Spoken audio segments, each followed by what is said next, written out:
Good evening, everyone. In today's video, we are gonna dive a bit further into the Infernal Assault event.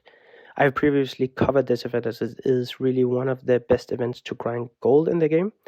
Just from the regular stage rewards, you get quite a lot of gold for completing each stages, but also just the alliance ranking rewards that you get by the end of the event. Really great. But today we're going to really dive into the different rewards we can get per the different levels that you will be clearing. So we're going to try to look for that sweet spot and try to analyze that a bit further. And the sweet spot is very dependent on which troops you're up against on these factories. So as you will hit each of these four different ones in the earlier stages, you can try to see here that the troop types will vary throughout. So it's about finding the right troop type for your element, so to speak. And also, we're going to dive a bit into the efficiency of it. So you can see that we're going to try to avoid traveling too far distances. So try to position ourselves to really minimize the cost of AP consumed. So rather than, say, be spending 110 AP per hit, you can get it down to around the 90s range.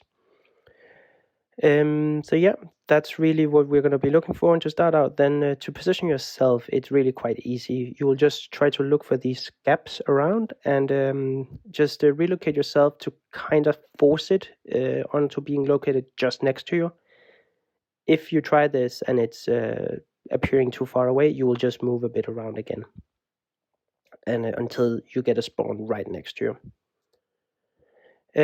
So yeah, as you can see, you can really dramatically reduce the time you spend for one on the game, but also your AP consumption. Moving a bit along, then you can see here that you'll find these different types of troops within the factories. And there's like up to 8 waves in each factory, and they can all be different. In this case, you can see there's quite a lot of wind and earth marches within it. So hereby, any troop that would counter earth or wind would be beneficial. And I've tried to compile that in an Excel sheet, as you can see here, that for each different levels, you will actually be able to see all the different records. I have gone over this twice now, and it does vary a little bit. It's not like this is set in stone that you will always see the same troop types. And then we'll just go a bit in and see that there will be certain levels where you really have a bigger difficulty. So that would be, for instance, at level 16, you will see some fire dragons. But then, moreover, there will also be different number of marches in a sense. So you can see jumps from 5 up to 8 at a certain point in time.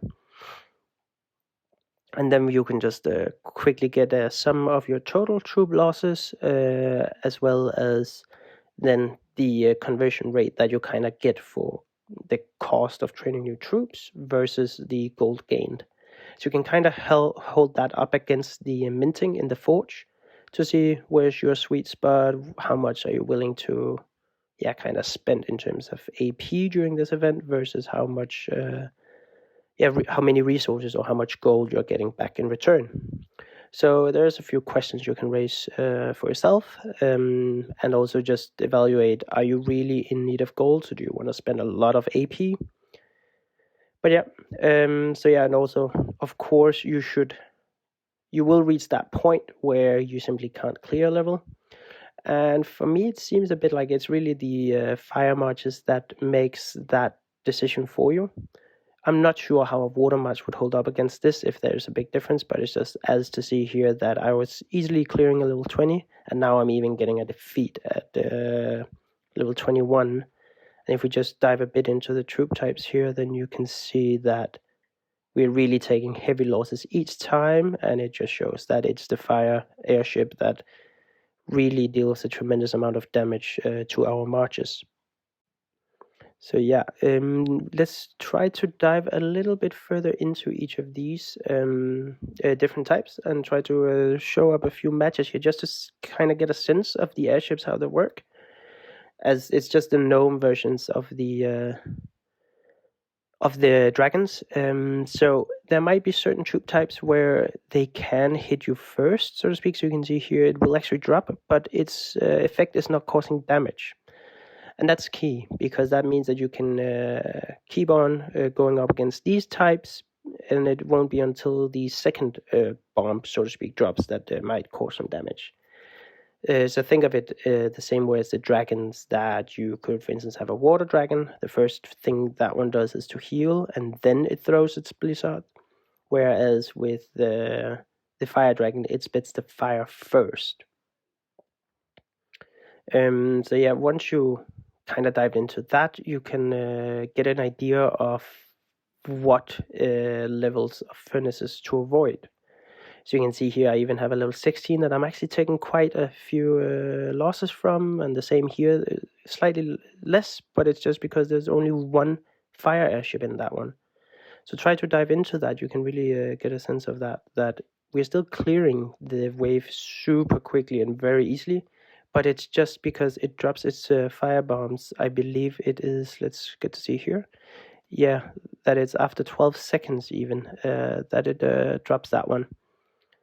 So it really shows how fire airship gnomes are the most difficult ones, at least it's the ones we take the biggest losses against.